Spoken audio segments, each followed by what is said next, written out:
Tomaticán, etiquetado nutricional versus análisis de laboratorio.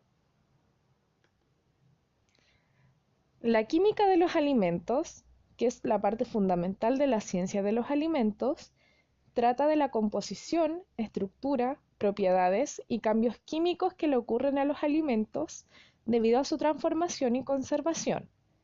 En el presente trabajo nos centraremos en la composición química de los alimentos, que estudia las propiedades que constituyen las características importantes de este, como lo es la cantidad de agua presente, proteínas, hidratos de carbono, lípidos, etc., llevando a cabo la comparación del etiquetado nutricional del producto Tomaticán Guasil con los resultados obtenidos en el laboratorio. Acá encontramos la tabla de la información nutricional del Tomaticán Guasil. Humedad.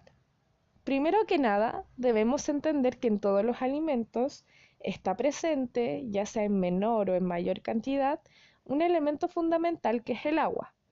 Existen dos clasificaciones de esta, el agua ligada y el agua libre.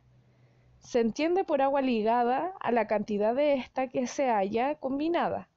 Se encuentra en los alimentos como agua de cristalización, en los hidratos de carbono, o ligada a las proteínas y a las moléculas de sacáridos, y absorbida sobre la superficie de las partículas coloidales.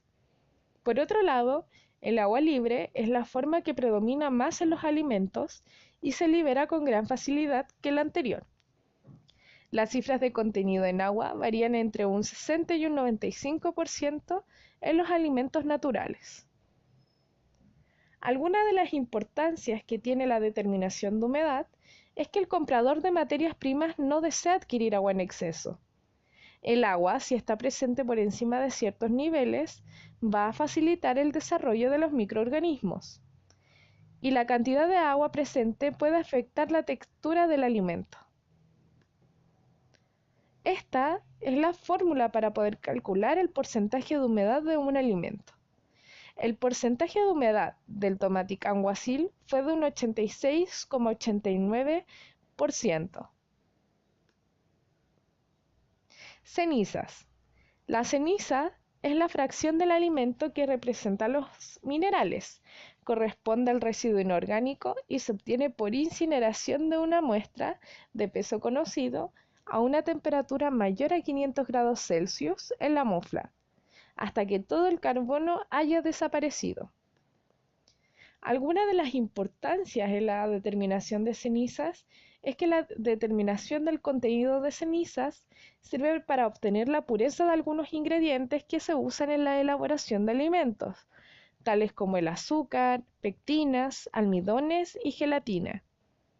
Otra es que el contenido de cenizas se usa como un índice de calidad en algunos alimentos, como mermeladas y jaleas.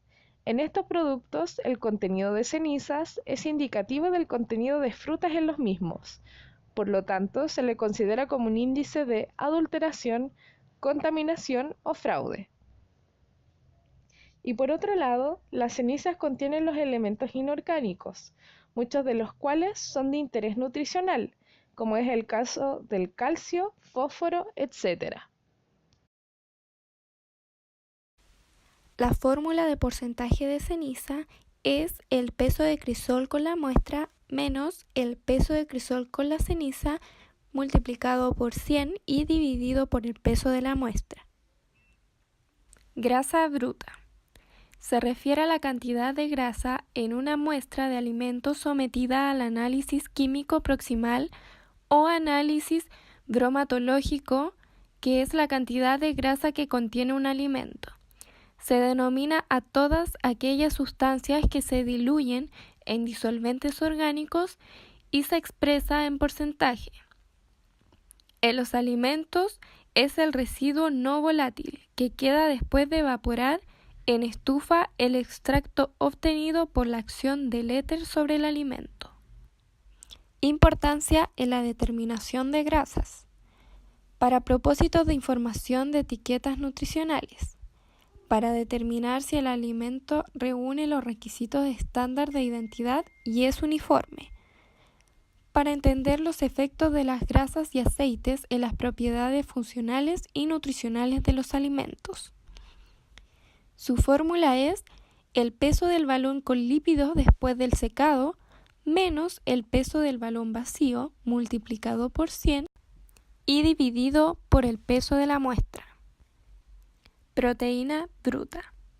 Toda alimentación debe contar con elementos necesarios para otorgar los nutrientes que el organismo necesita para funcionar correctamente. Las proteínas aportan así al cuerpo todos aquellos elementos complejos que el organismo del ser humano no puede generar por sí mismo. En el análisis químico de los alimentos se considera proteína bruta a toda sustancia que contiene el alimento y que posee nitrógeno, sean o no de naturaleza proteica, se exceptúa el nitrógeno que está en forma de nitritos y nitratos, de modo que en la proteína bruta se comprenden las proteínas tales como aminoácidos, aminas, glucósidos, nitrogenados, glucolípidos y ciertas vitaminas del complejo B que poseen nitrógeno. Importancia de la determinación de proteínas. El valor de proteínas se utiliza para la determinación de carbohidratos disponibles que se obtienen por cálculo. El valor de proteína también es utilizada para el cálculo de energía. Su fórmula es 100 multiplicado por 14 por la normalidad del ácido por el volumen de ácido gastado por 100 y por el factor. Y este es dividido por la muestra multiplicado por 1000. En el siguiente gráfico se puede mostrar la grasa bruta, proteína bruta, cenizas y humedad con respecto al contenido de nutrientes que tiene el tomaticán guasil. También se puede observar una tabla con los datos de laboratorio versus la tabla nutricional obtenida en cada uno. Para finalizar, se concluye cuál es la importancia de saber leer el etiquetado nutricional e informarnos acerca de lo que consumimos habitualmente, sabiendo además la importancia que tiene esto en nuestra carrera como futuros nutricionistas y como futuros especialistas de la salud alimentaria de la población, para su correcto aprendizaje y educación. En este caso, analizamos el tomaticán guasil y pudimos compararlo con los datos resultantes de los estudios en el laboratorio. En dicho estudio de laboratorio pudimos concluir que las proteínas y lípidos presentes en el producto son menores que los que se presentan en la tabla nutricional. Por otro lado, los carbohidratos sacados en el laboratorio del producto son mayores a los que se dicen en la tabla nutricional.